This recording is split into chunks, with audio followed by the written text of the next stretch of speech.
All right, good morning everyone. And today's video is about basically I released another open source helper class for Elasticsearch mapping generator. So what is mapping generator, right? So whenever you want to create an index in Elasticsearch, right, you want to generate those mappings, right? Basically, for example, I would show you what I mean by that, and then we would see how to use that. So for example, if you want to create these documents, right, when you put this document in Elasticsearch, the first name and the last name, it would be like a text field, and whether it can be analyzed or not, for example, with like keyword fields and stuff like that. So in order to write all of these, it's pretty complicated. Like, you gotta write all of these nested mappings.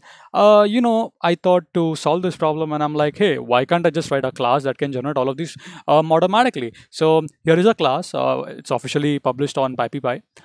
Do pip install Elasticsearch mapping generator. Say you want to generate these mapping, okay? So first name and last name.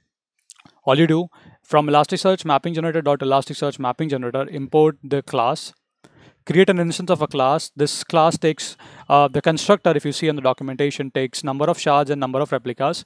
If you don't want to pass that, that's fine. I have defaulted it to 1 and 0, so that should be fine as well. And once you create an instance, what you have to do is you have to call the method add fields, and you basically give the field name. So in this case, it's first name, type as text. So now you will ask me, hey Somil, where do you get this type as text or string or integer? For that, guys, you gotta read the documentation for more details on type. Go to this website, and they should basically give you what all types you can use. So all of these types you can use. So go to that, read a little bit. So provide that type. Index is equal to true. Now you will say, what is index? So at index time, if you want that document to be analyzed, right, if you want it to be searched, right, you would say that you would set this flag as true, otherwise false. Similarly for keywords, keyword is basically if you want to break this into keywords, and if you want to search that at index time, set it to true, default is true, and if you want to turn it off, you can say as false. With just that, if you just call these two methods, and if you after that you have to call the method complete mappings, basically it returns a JSON query. And if you run this, here you can see it gave you all of these mapping like that. So you don't have to write manually these mappings. Initially I used to write these mappings by JSON editor. I used to write this nested JSON, but hey, why to do that? Just generate the mappings, right? If you have a nested JSON, for example, if it's a name and then you have first name, last name, simply use the dot operator. I haven't so what you can say is name dot first name dot last name. It only works with two level of nested. So if you have like a name, and then you have like a person, and that you have like first name, last name. I haven't tested that scenario out. Only two level of nesting is done right now. So simple. Say name dot first name dot last name. Okay.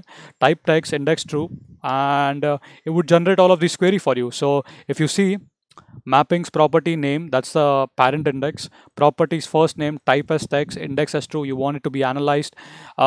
The keyword is not there because I don't want the keywords to be there in this, but the last name, type as text, index as true, field as keyword, type as keyword, ignore about 256. So everything has been taken care for you, right? So hopefully this should be a very good example for you guys to get started with Elasticsearch. Of course, I'm gonna keep adding more and more example, keep making it better during my free time. Of course, these are all open source projects that I have been doing. Another project that I did is basically Elasticsearch query generator. This is one of the best projects I have done. So basically you can generate this complicated Elasticsearch queries within seconds. Look at this: aggregation, filter, match, all of that within seconds. So that's that. I would leave all the links in the description, so kindly do feel free to check that out. And as usual, guys, keep smiling, keep coding. If you have any more questions, list your questions in the comments. I just want to say I love to program, and I love to contribute to the open source society.